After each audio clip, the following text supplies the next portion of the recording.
Everything is about from it start mixing to the day it goes to the oven.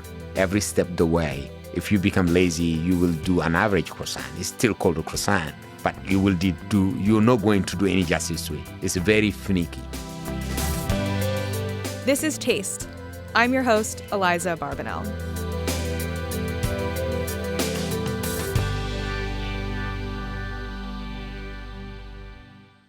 Amadou Lee is the baker-owner of ALF Bakery, a destination for delights like mushroom danishes and laminated baguettes located in New York's Chelsea Market.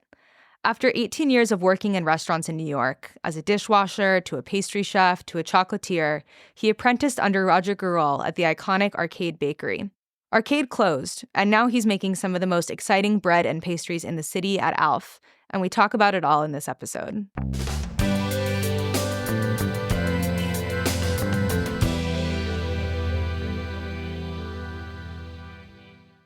Amadou Lee, this is Taste. Thank you for coming on the podcast. Thank you for having me. Thank you for coming on your day off of work. I know that it must be pretty precious for a baker on your day off.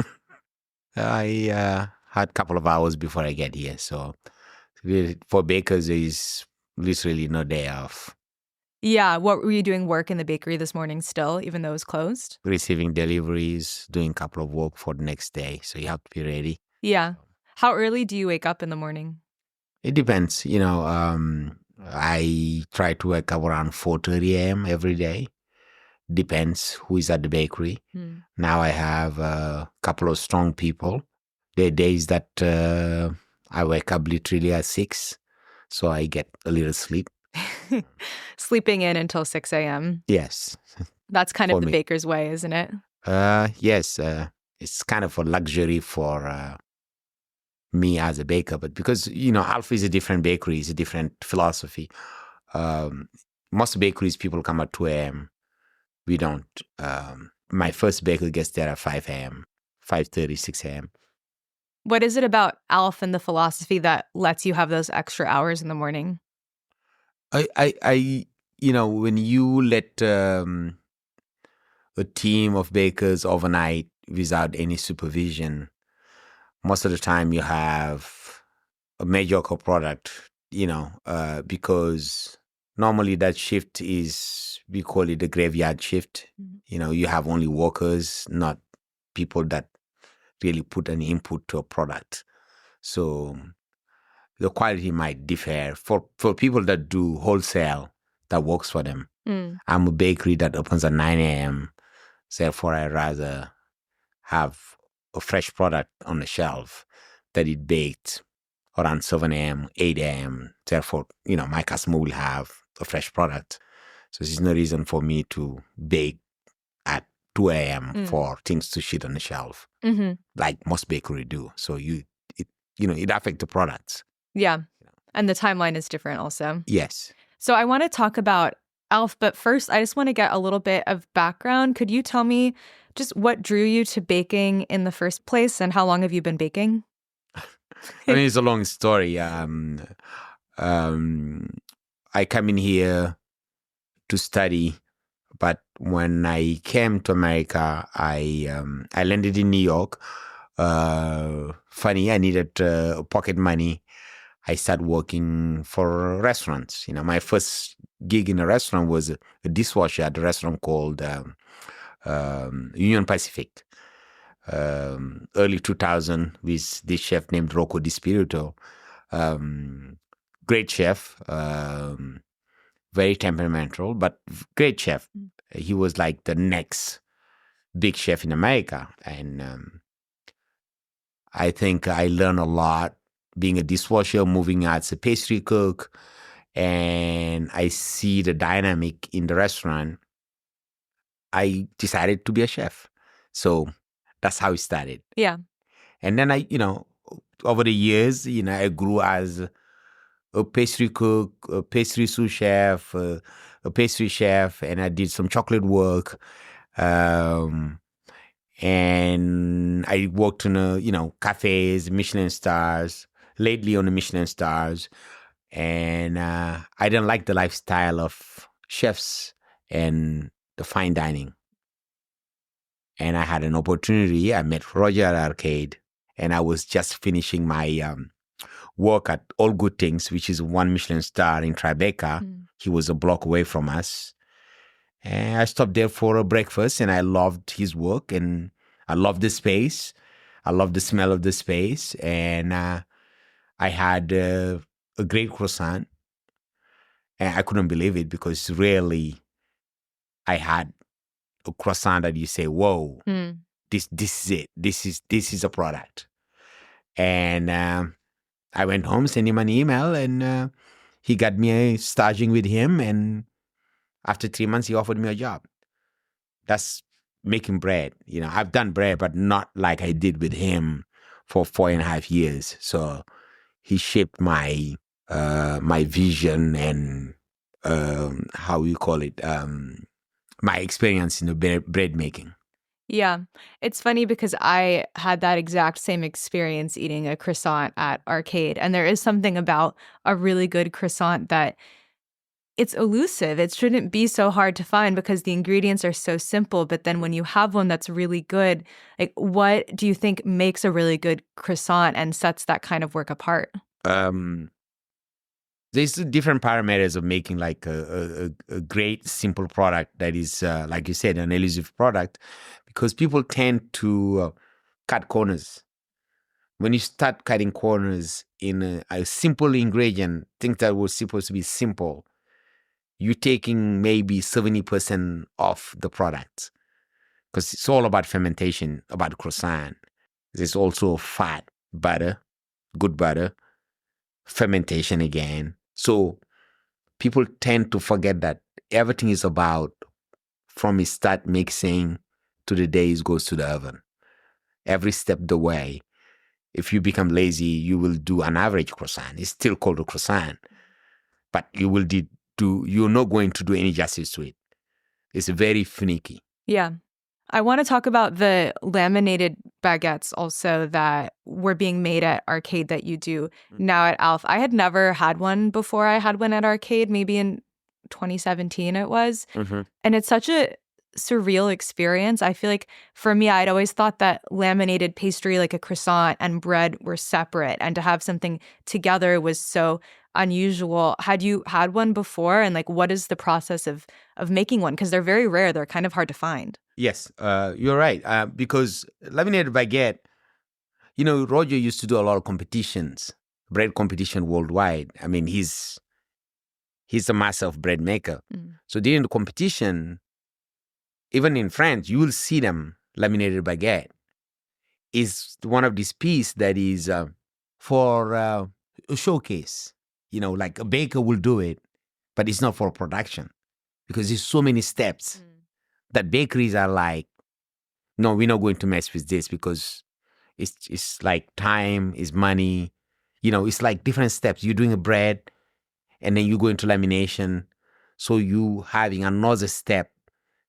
And most bread bakers know only how to do bread. Like they will do a sourdough, they will do a baguette. They don't touch the lamination products. A guy like Roger that is very rounded, he decided, why not? I'm going to do an extra step. I'm going to do a laminated baguette. I'm going to bring it back. I mean, it's been done. And here it is. It's become a hit. But it's a lot of work into it. It's interesting also because like most people don't even, I think, know that they exist, at least here in America. Bread bakers don't have to make them because nobody even knows to ask for them. But now maybe some people are upset because you are making everybody want them, and they're still a hard thing to find in places. It's true. It's funny because at the bakery I have bakers from Europe, from France. I have this guy walks in. He's a baker from, I think he was from Bordeaux. He walks in with his family. He looks at the product. He came back. He looks at the product again. And he pointed at laminated baguette. He goes, what is this? And I'm like, laminated baguette. He calls his wife. He goes like, I never heard of laminated baguette. I owned a bakery for 20 years. And I'm like, here's a piece. Try a laminated baguette. And it blew his mind. He goes like, but how come I never seen this in France? And I explained to him what I explained to you. That is this product that is done during competitions. on the viennoiserie section, Yeah. where you do croissant, you do laminated baguette, you do laminated brioche, whatever lamination you want to do, you do nice scoring. And he goes, you really wake up, I woke up from this because this is like a product that, even though it's from France, I never seen it. And it's for him was shocking until he tasted it and he left. He was like, you really gave me an output going back home and trying to do this, and he goes like, yeah, I understand. It's a lot of steps, but it's a good product. It's doable, but it's just like time consuming and no room for error because it's too much thing going on. Yeah. So this is one of the products that you have kind of regularly at ALF. Can you tell me a little bit more about what was the vision behind ALF when you opened the bakery, and what kinds of other things can people find there? I mean, working with Roger and closing arcade was for us for all the bakers that were there with him at the beginning was kind of shocking. And after we closed the bakery, I was offered to run the bakery at arcade, but I refused. I declined because the French people, I know them. That's an old friend of mine, and I wanted to do Alpha somewhere else, arcade bakery somewhere else, because I knew this was the bakery that is, I think, the world needs. There's a few bakeries like arcade. It's a craft bakery. Is about the product, and it's also about the craft. Craft is very important for Roger to pass on the knowledge to me, to be able to do it, to leave a legacy, and for me to be able to train somebody else to do another micro bakery, but a core driven is about the craft. Is about the craft of making croissant. That's a craft. Is a craft of making baguette. Simple thing, baguette. But there is a way to make a good baguette. So that was the idea for me, saying, okay, I declined the job, and I was in a search what I'm going to do next until I found my partner, Matt. We talked about it for a year. That's the pandemic hits, and there was a wait time. And for me, it was like bringing back arcade, because people need more of those bakeries. That's the vision of ALF. I have all the ideas, but for me, this need to come back. Yeah. It's interesting to me because one of the most magical parts about arcade to me was that it was in an office building, and that you didn't even really know it was there. And the people in the neighborhood who worked in the offices around there or who lived around there knew to come, and it was kind of this secret. And now you're in Chelsea Market, which to me is kind of the opposite of that in some ways. It's very touristy. Yes, there are offices around there, but I don't think a lot of New Yorkers necessarily go to Chelsea Market in the same kind of way. True. Does that resonate with you? Do you feel like there is still a community of people that can come to the bakery even though it's in this very different setting? True. I mean, it's that was, ALF is a window for me to showcase the products. So we happen to be in Chelsea Market, but looking at the sales and looking at the people that are coming back, it's become a split. A split. My core customers are neighbors, people that live in Chelsea or on Chelsea. They come every day picking up a baguette, which I see over and over and over. At the end of the day, now we have all these logiciels that we can see the sales. It's always 45% people that came back, or sometimes it would be 55% regulars to 35% of tourists. So it's a good thing to see that people are coming back, because that's the idea for me. I want to do a neighborhood bakery. Yes, the tourists, how many times a tourist will come back? Maybe zero chances they're going to come back. But it's also good for Chelsea Market. People will, the tourists will come in, they look at the product. They're like, it's kind of funny. Every time they're like, oh, this is a European bakery. They get this shocking thing on their face. They're like, we never knew this was here. I mean, I'm like, oh, we're just new. And I think we give it time for the to be maybe 70% of people that are in the neighborhood coming back. So we'll see the process, where it's going to take us. Yeah, and also I think it's nice, even what you said before about this French baker coming into the bakery and getting to encounter something new. That is the benefit of Chelsea Market being a tourist destination, is you're able to be an ambassador for your own style of baking, for New York and what we have to offer in that kind of way as well. It is. I mean, those examples comes all the time. Like I have Danes that comes in from Denmark. Like they'll come in and they see the product, they see the bakery, they enjoy the product, and they start following me on Instagram, and we start exchange ideas. It's like random people that are bakers, and they appreciate what we do. But we still in Chelsea Market, a lot of locals don't want to come there a lot. Some of my customers, they're like, if you weren't here, I wouldn't come here. Yeah. It's kind of funny. Yeah, like, that's how I feel. But I mean, I will go anywhere for a really good baguette at the same time, and I think that is the value of that as well. I want to talk a little bit about seasonality at the bakery. Do you introduce like different one-off offerings, and where do you kind of find inspiration for the different array of things that are in the bakery? Well, yeah, I'm a big fan of Green Market. I've been going to Green Market maybe 18 years now. I know Union Square, I know most of the farmers. And before I did bread, I was a pastry chef that worked in farm-to-table restaurants. So I'm very rounded about seasonality. So I try to pick up, fruits, vegetables that are in seasons, to include it in my danishes. So that's not really a big problem for us at ALF. And, once in a while I throw in a special out of nowhere because I found this product out and it's good. And yeah, I think the danishes are such a fun vehicle. I really like savory pastry, and I feel like it's becoming more popular in the city, but it still is not the same as sweet. And when I went to ALF, I had the feeling that you like savory pastry also, just because of like the mushroom Danish that I got to have, which is so delicious. Thank you.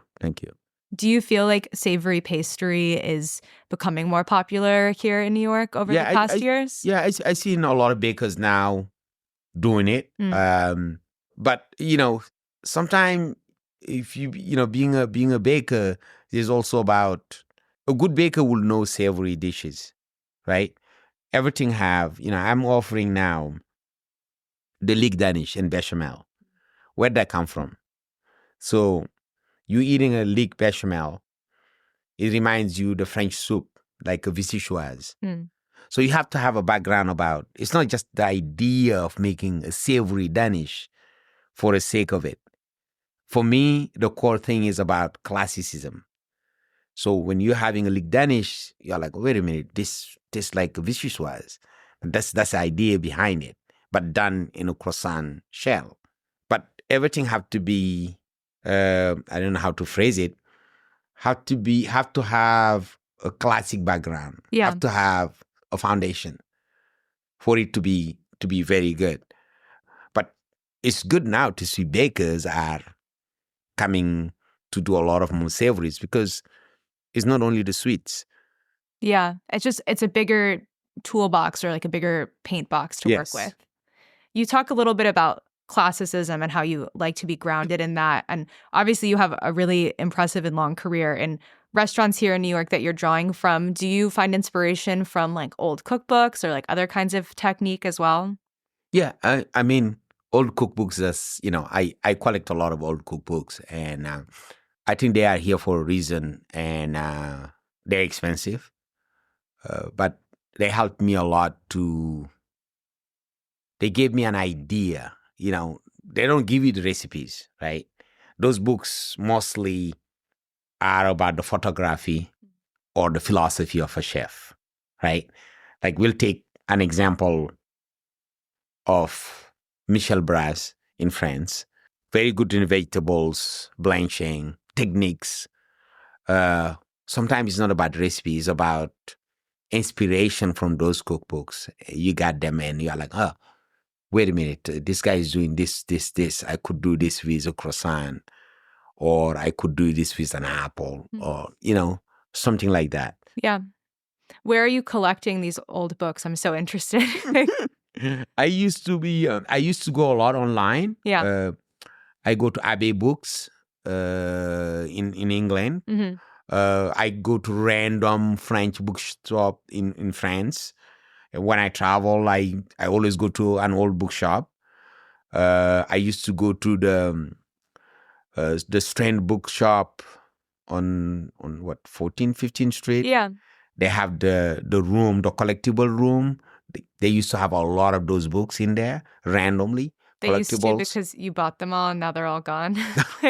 I did buy, but I did bought a lot of them. But you find old cookbooks that are out of print that when the chef was writing them, they were very inspired, but they didn't made a lot of copies. Maybe they did 10,000 copies, and I happen to have some of them.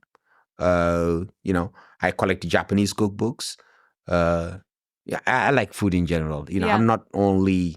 It's not only about pastries, so I try to have my hands everywhere. Yeah.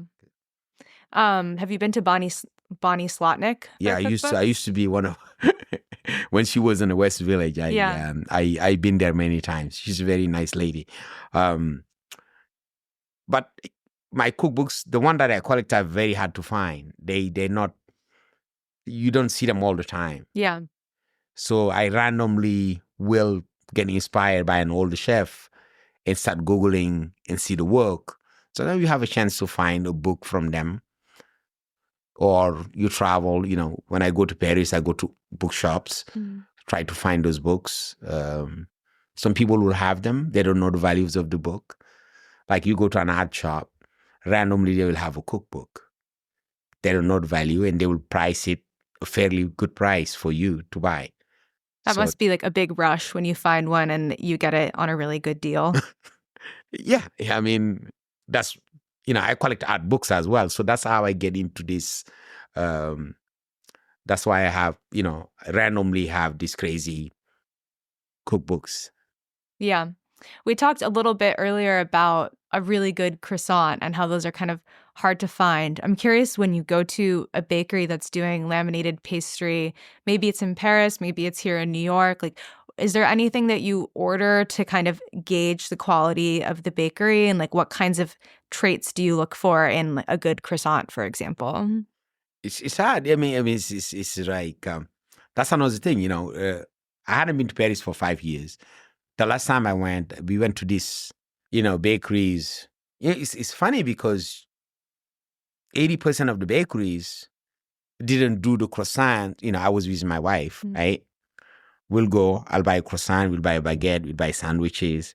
We'll buy something that we can't even eat because I just want to try. Yeah. And I remember her telling me, Roger does the better croissant than these guys. And I'm like, yeah, I know. And it's, for me, shocking.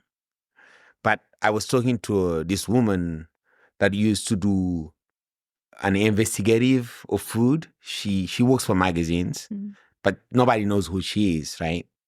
She'll hang out with chefs or bakers. She'll go to a bakery. Like, you come into a bakery, I don't know you. You're like, hey, Amadou, I want a stage. But you are a writer. You're trying to find out something about bakeries, right? You come in for a week or 2 days a week and writing an article that I don't know, looking how I do the croissant, what kind of butter I use. And then one day you go, the article is out. You're like, hey, most bakeries in New York don't do fresh croissants. That woman find out in Paris that people, they call them touriers. Touriers in French means the people that do the lamination. Because they're not really, they're bakers, but that's, in France, when you go, that's the only thing they do. You hire them, they come in, they do all the croissants, all the lamination, they go. They don't shape bread, that's their thing. And do they bake off the croissants or they just shape them and They leave? shape them, they leave. Yeah. That's their thing. Wow, But it's it's like a skill a to have. hitman, yeah. Yes, that's what they do. And they don't care. They'll have 2 jobs, right? That's the only thing they do. But that woman, talking about the croissants, the quality of the croissant, what I'm looking for, she was doing this investigative journalism. And she went to her, she's from Paris. She started writing about lamination. But she realized every bakery she went in Paris, they didn't have a tourrier. They had a frozen croissant. You open a bakery, a lot of bakeries, that's what they do. So they will buy a frozen croissant, they defrost, they ferment, and they bake. Because either they don't have a tourrier in the house because they're very expensive, right? I'm lucky to know all of that. So I don't have to find a tourrier for myself because I can just teach that to someone else. And then the tourrier, if the tourrier is not there, they will just pretend that it's a house baked. Yes, it's a house baked, but it's not house made. It's very confusing. So people that are like, oh, I had a fresh croissant. No, the guy is not making his croissant. The lady was telling me, and she was shocking. She's a Parisian woman. Yeah. She goes was shocking to her that most bakers didn't make the croissant in the house. And that's where it also affects the quality, because of frozen products, even as a tourrier, there's a way to thaw. Like when you bake a frozen croissant, you have to go through a certain process. If you don't, the product is still in a shock because the yeast is, so you put the yeast into a lethargy situation, right? The yeast was growing. To a certain point, you freeze it. It goes into like a dormant. So in order for you to have a better croissant the next day, pulling it out, you have to thaw at least for 2.5 hours at a room temp. Because a lot of bakers don't know that. They never deal with a frozen product. Therefore, you have people that they take the frozen product, they'll put it in a proof box. It's not enough because the yeast didn't wake up into this ambient temperature. It's scientific. And it has to go back now to eating all the sugars and going back to like almost a fresh croissant. So you will see the difference bake.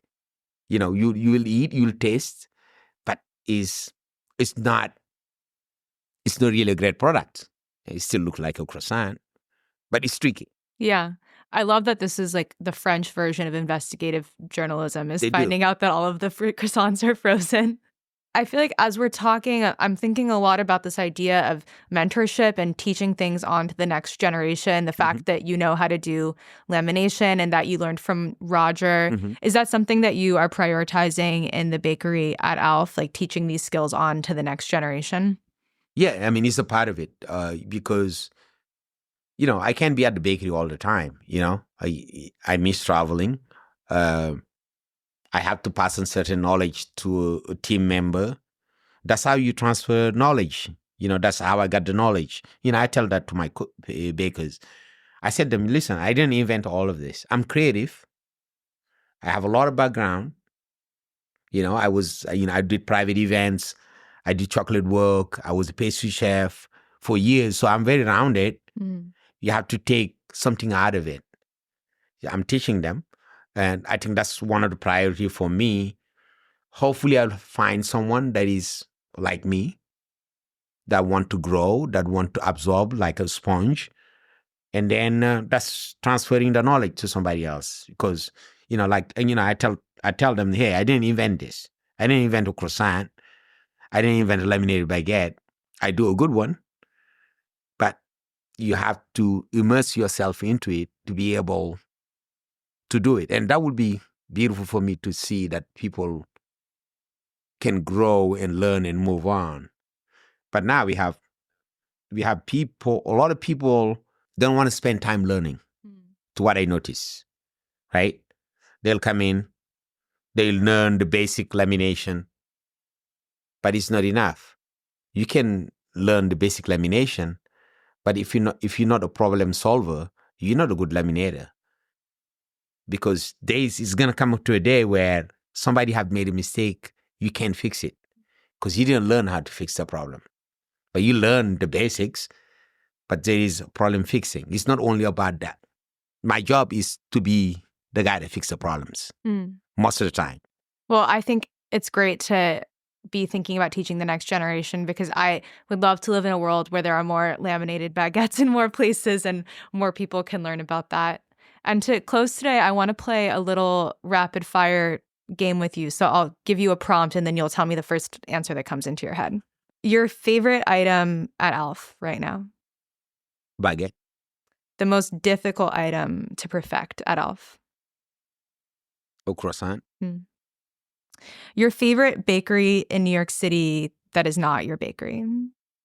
That's a hard question. Yeah. I hadn't been to any bakery for a year and a half now, so it's very hard for me to say. What about before you opened ALF? Before I opened, I thought Libre was a beautiful space, and I had some good stuff. I love the space, and because I love the idea of going to a bakery and sitting down. Yeah. And, having a croissant, a coffee. Your favorite bakery in Paris? There are a few of them. I mean, now there are more now. I hadn't been there for 5 years. I love Dipin Desiree. Your favorite city to just eat at restaurants, your favorite food city? Copenhagen. Your go-to bodega snack? Ice cream. Yeah, what kind? I'm a sucker for the Earl Grey ice cream of, what's the name of the company? They're in Brooklyn. There's so many. Van Leeuwen? Van Leeuwen. Yeah. I think the Earl Grey is one of the best. A now closed restaurant anywhere in the world that you wish could come back from the dead? I will say, though, peasant, because everything was about wood fire, and I like the flavors of the wood fire oven. Roasting fish, roasting rabbit, roasting seafood. He even was doing his, I do a bread pudding that I liked a lot. The idea behind the bread pudding is from Frank's bread pudding that I always had because it was finished on wood fire burning. It gives it this taste of a bread pudding that, Yeah, it's like a little smoky. Yes. I love that. Okay, your favorite cookbook in your collection? Sorry. My favorite cookbook in my collection right now? Yeah. I'll say Dipin Desiree. Okay, your holy grail cookbook that you don't have that you're looking for. Do you have one? I think on the cookbooks I did the Tour du Monde.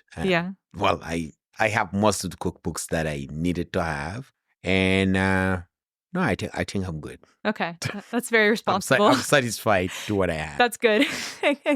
The most underrated piece of kitchen equipment? Let's say knife. Something that you will never make from scratch. Does that exist? Yeah, let's say a chocolate bar. Oh, that you used to? Yeah. Yeah. But not at home. Not anymore. Not anymore. I mean, I don't have the space. Okay, finally, your favorite season for cooking? Fall and winter. Well, this has made me very hungry for a laminated baguette. Thank you so much for coming on the show. Thank you for having us.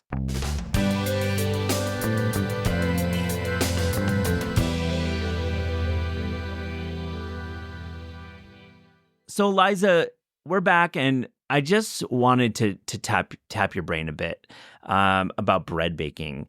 I'm going to set up my scenario right now. I don't really know how to bake bread. I'm not really skilled. I've made focaccia before. I've made some pizzas.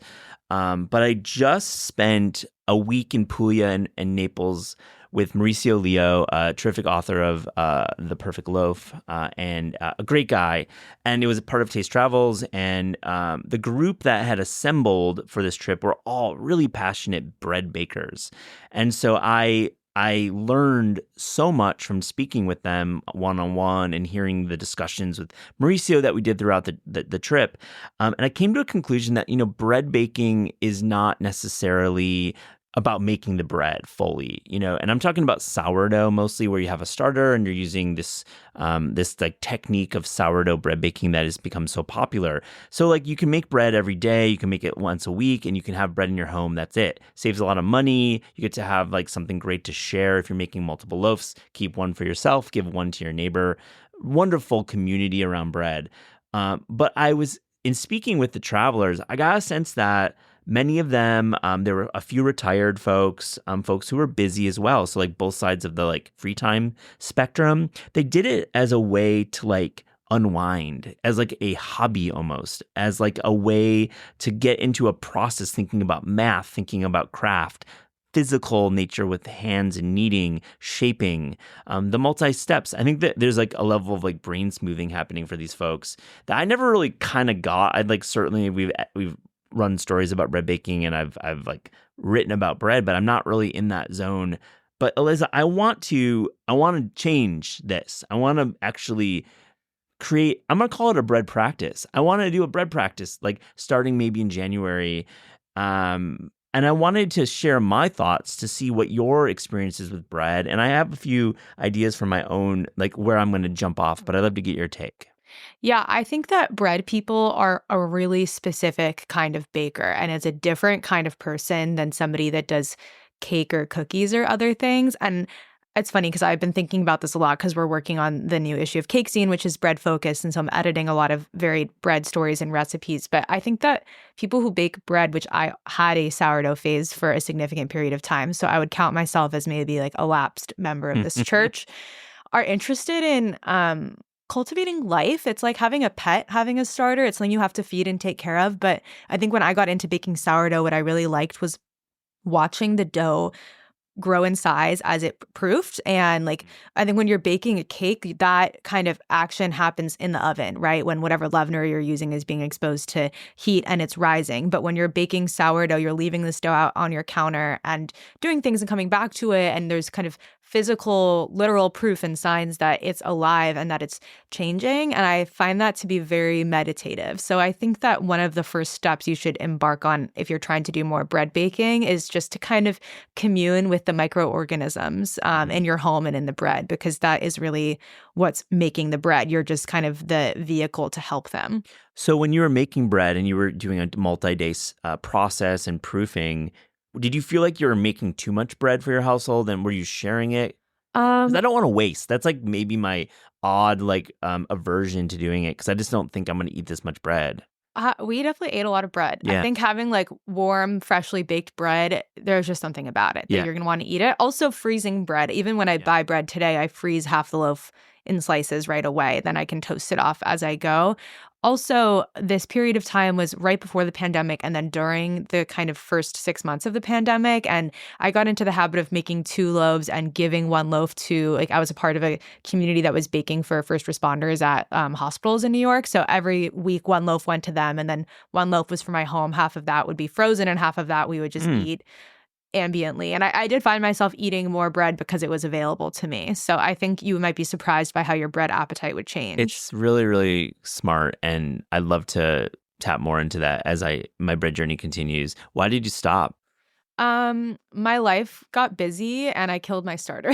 Your starter died. Do you have a name? I don't remember the name, which is maybe just preservation because I feel bad that I killed the starter. Right. That's basically what happened. And I think like the world started to open up again. And I didn't have as much time to be baking bread in the same way. And, you know, we live in New York. There's a lot of great bakeries that you can go to buy the bread. But I do bake bread occasionally still. I'll do like a active yeast-based loaf instead of sourdough starter. I really like this one King Arthur recipe. I think it's called just their white sandwich bread.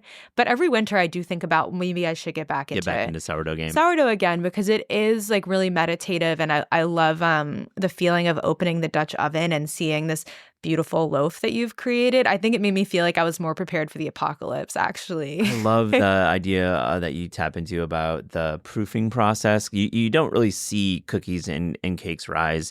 Usually, myself included, your oven grate is not the cleanest. You can't really see in there, and you don't want to, of course, open it. So I feel like the idea that you're going to see it out on the counter and you can see it proofing is great. It's like having a houseplant kind of, or a fish maybe. Like that's the level of active life that we're talking about. You're talking about waste. I do think the discard of the sourdough starter is probably where the idea of waste comes into play more. But I don't remember it being that difficult. I would keep it in my fridge and then make sourdough crackers was kind of the best way I came up with to use as much of it as possible, because you can literally just roll out the discard and then bake it in a flat sheet and snap it off into crackers, and it works pretty well. I love that move. Back to the King Arthur recipe. Is that just in like a loaf pan? It's in a loaf pan. You score it on top, and it's a really nice square sandwich bread. Does it ever get stuck in the bottom?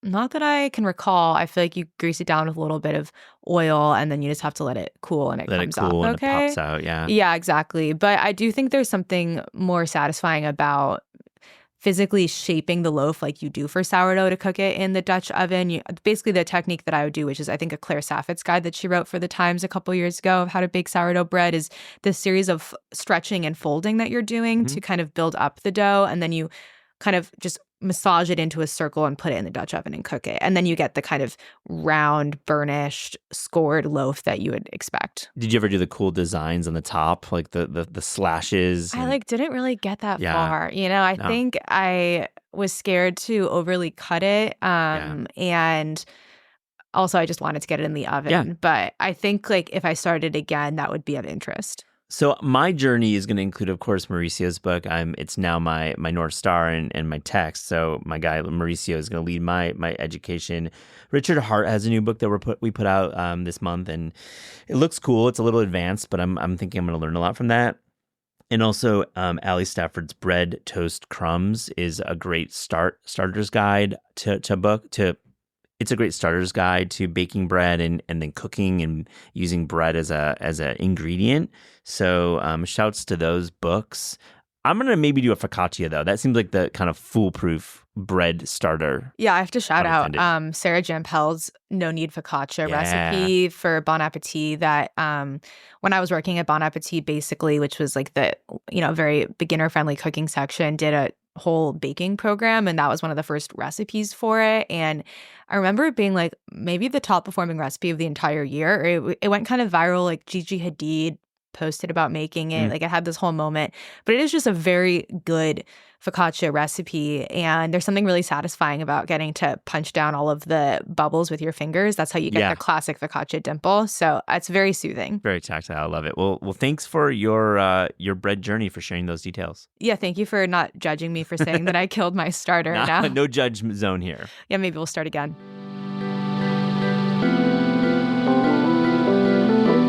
This is Taste is hosted by Matt Rodbard and me, Aliza Abarbanel. The show is produced by Shalia Harris and Pat Stango and edited by Clayton Gumbert. Theme music by Steve Rydell. Visit Taste online at tastecooking.com and make sure to subscribe to our newsletter for updates on all cool things happening.